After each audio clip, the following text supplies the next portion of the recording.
Господи, повикав кон Тебе, послушай ме, Господи. Господи, повикав кон Тебе, послушай ме, чуй го гласот на моленјето мое. Кога повикувам кон Тебе, послушај ме, Господи. Нека се исправи молитвата моја, како земја пред Тебе,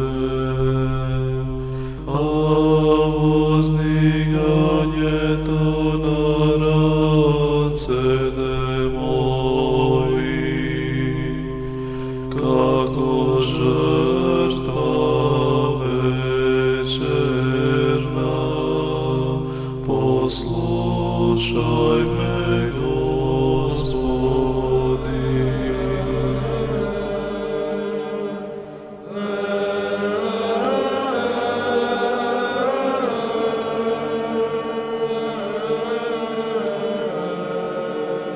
Денеска нашата православна македонска црква го чествува споменот на светиот пророк Наум и на светиот Филарет Милостив. Светиот пророк Наум е роден од племето на Симеон во местото Елексем од другата страна на Јордан. Живеел 700 години пред Христа. 200 години после пророкот Јона ја прорекувал пропаста на Нинивија. Заради проповедта на Јона, ниневејните се покајале и затоа Бог ги поштедил и не ги погубил. Но со време тие забравиле Божјата милост и повторно паднале во грев и се расипале. Пророкот Наум има прорекувал пропаста, па бидејќи не се покајале, не биле ни поштедени. Од земјотрес, поплава и од оган пропаднал целиот нивен град, така што повеќе местото не се препознавало. Светиот Наум поживеал 45 години и се упокоил во Господа, оставајќи една мала книга за своите вистински пророштва. Светиот Филарет Милостив бил родом од селото Амнија од Пафгонија. Во почетокот Филарет бил многу имотен човек, но делејќи многу милостиње на сиромасите, и тој станал сиромав. Но не се исплаши од сиромаштијата, туку со надеж во Бога, кој рекол: блажени си милостивите, оти ќе бидат помиловани. Го продолжил делото на милосрдие, не обрнувајќи внимание на негодувањата на својата жена и децата. Орајќи еднаш на нивата, му дошол некој човек и му се пожалил дека му умрел волот во јаремот. Та не можел со еден вол да ора. Тој го одврзал едниот свој вол и му го дал на човекот. Го дали својот последен конј на некој што бил повикан да оди во војна. Го дали телото од последната крава, па кога забележал дека кравата рика поделеното тело, а телето по кравата, го викнал човекот и му го дал и телето и кравата. И престарениот Филарет остал без храна во својот дом, но тој се молил на Бога и на него се надевал. И Бог не го оставил праведникот да се посрами од својата надеж. Во тоа време царувала Ирина со својот млад син Константин.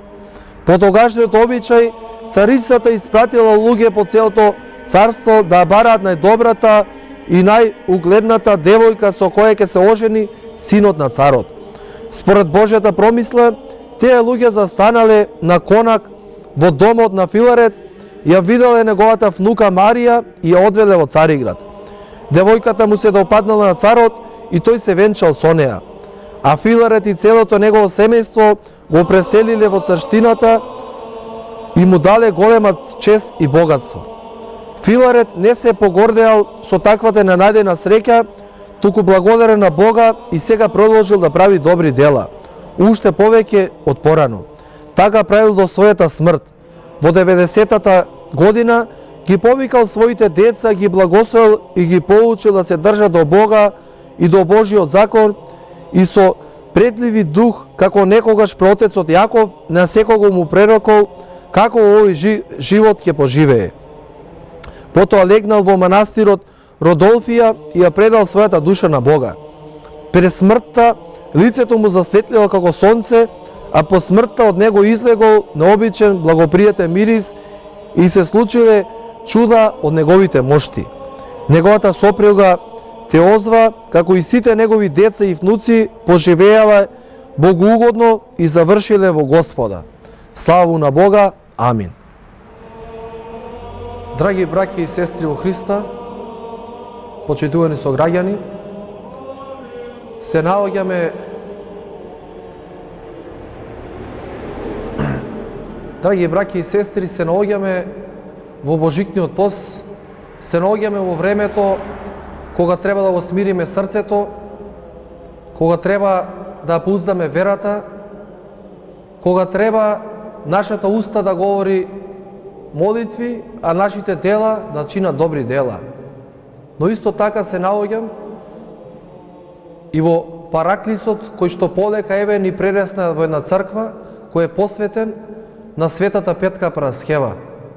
Ние имаме среќа како Велешани да се пофалиме дека овој дел на градот ни приличи на мал Атос, на мала Света Гора, затоа што тука се наоѓаат повеќе црквичиња, се наоѓаат со повеќе храмови Божи, но ете, со Божја помош и со ваша помош се надеваме дека заедно овој храм побрзо ќе го доизградиме, побрзо ќе завршиме со фрескописот, за да можеме побрзо да го осветиме и да се насладуваме неговата убавина и да ги пренесиме нашите и да ги пренесиме нашите молитви пред Христа Бога.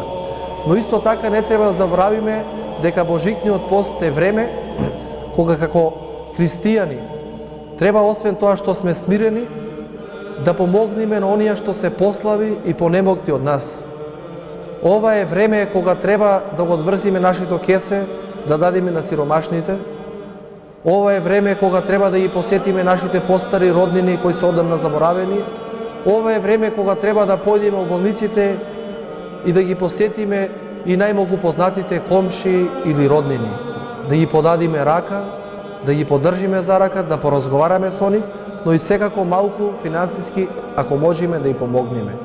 Во овој град со благослов неговото високопреосвештенство митрополитот Поваравски Господјот Агатангел, веќе цели 3 години постои црковна родната кујна која се наоѓа во центарот на градот, каде што главна мисија е да им возложиме по еден топол оброк на оние кои што се понесреќи од нас, кои се наоѓаат на работ на социјалата, па така што да не заборавиме на нив. Ако не, во текот на целата година, во за време на големите празници постовите, можеме слободно да појдеме, да видиме како функционира таа и нели секако да помогнеме за да им го усрекиме и понаставиме животот на секојдневните корисници. Затоа е на апел, бар во текот на овој Божикен пост, почесто да оѓеме во семејството Божие, да обрнуваме внимание на воспитувањето на нашите деца и да обрнуваме внимание и да помогнеме на оние што се послаби од нас. А секако, еве со благослов на со благослов на високопреосвештениот владика митрополитот Агатангел и со помош на телевизијата Здравкин се обидуваме и преку овие емисии да доприме до верниците, да доприме до вашите домови преку медиумот и да зборуваме вистината за Христос, затоа што Бог рекол, ако јас не проговорам, ќе проговорат овие камења. Им посакувам лесен пост на сите верници и дај Боже овој храм посветен на Светата Петка да го видиме поскоро завршен. Слава му на Бога. Амин.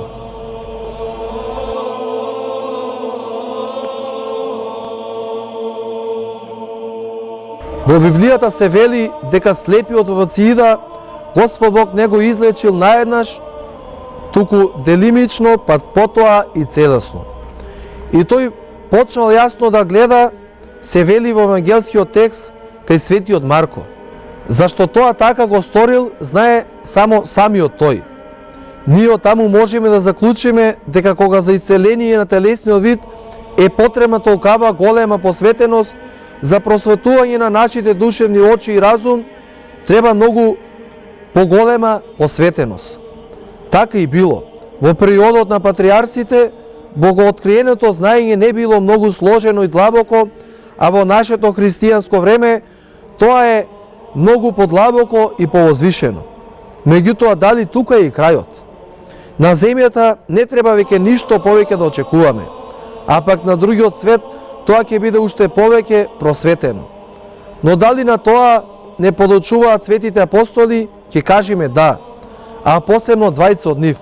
Тоа се светиот апостол Јован и светиот апостол Павле, кои ни велат: сега гледам како во гледало, а тогаш ќе гледам јасно.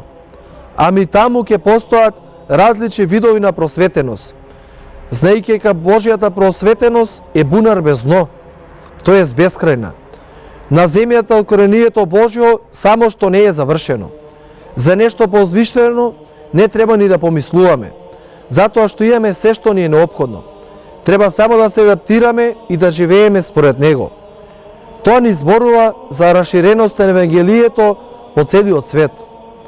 Таа секаде присутноста и сеопштото познавање на Евангелието ќе бидат знак за крајот на постоењето на сегашната подреденост на работите.